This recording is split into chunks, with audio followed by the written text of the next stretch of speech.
You know, there are moments in time when things change forever, though it can often be hard to see at the time. In tonight's Buckley Report, Bob has the story of how NASCAR racing changed 30 years ago today in what's being called NASCAR's greatest race.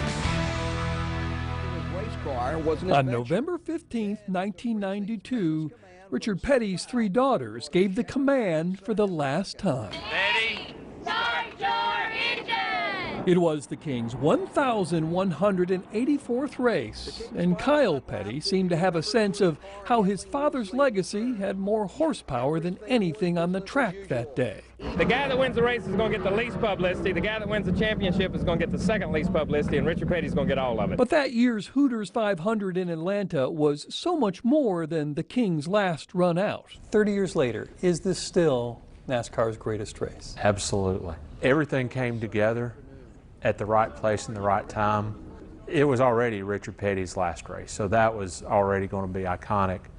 But then you had this rookie by the name of Jeff Gordon. Richard Petty defined NASCAR for 35 years, and Jeff Gordon was about to redefine it.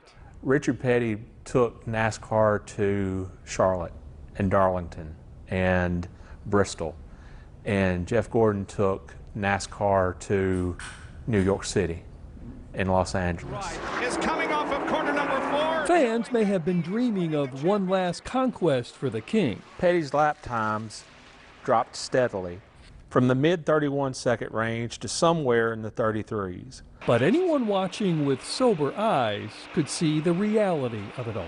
We knew Richard wasn't going to win. We're just trying to take it easy and bring it home in one piece. Everybody there just basically wanted him to get through that race okay. In his book, NASCAR's Greatest Race, author Rick Houston describes the moment on lap 95 when it all came to an end. There was nowhere for him to go, nowhere to hide. Petty plowed into the rear of Mickles' car, crumpling the nose of his Pontiac in an instant and rupturing the oil cooler. Fire shot from underneath his car. I think everybody looks at going out in a blaze of glory. I just went out in a blaze, so there wasn't a whole lot of glory to it. There was glory that day for one man. There's the checkered flag for Allen. He's the champion for 92.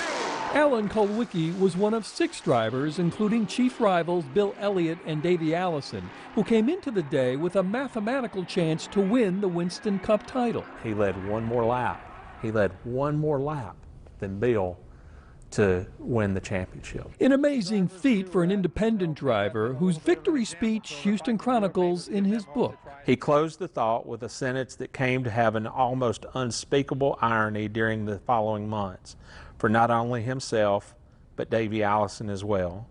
To say you'll come back next year and do better may or may not happen. Racing would never be the same because not just had the King retired. In less than a year, 2 of the biggest figures in this race were gone. We lost Allen on a Tennessee hillside on April 1st, 1993. And just when we thought we were getting over the shock of that, we lost Davey.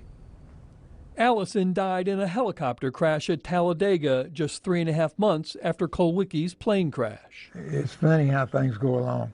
Life goes along like that. Everything goes along good, then all of a sudden the world blows up or your world blows up. After the race, Richard Petty took his broken car home. This is pretty much how it looked on that last lap, isn't it? This is what was left. And he eased into a second career watching over his race team and being a major tourist attraction for North Carolina, because the things he's collected at his museum in Level Cross are a testament to the magic that can happen on a 1.5-mile asphalt circle. At the right place and the right time, wonderful things can happen at the racetrack, and it did that day. Bob Buckley, Fox 8 News.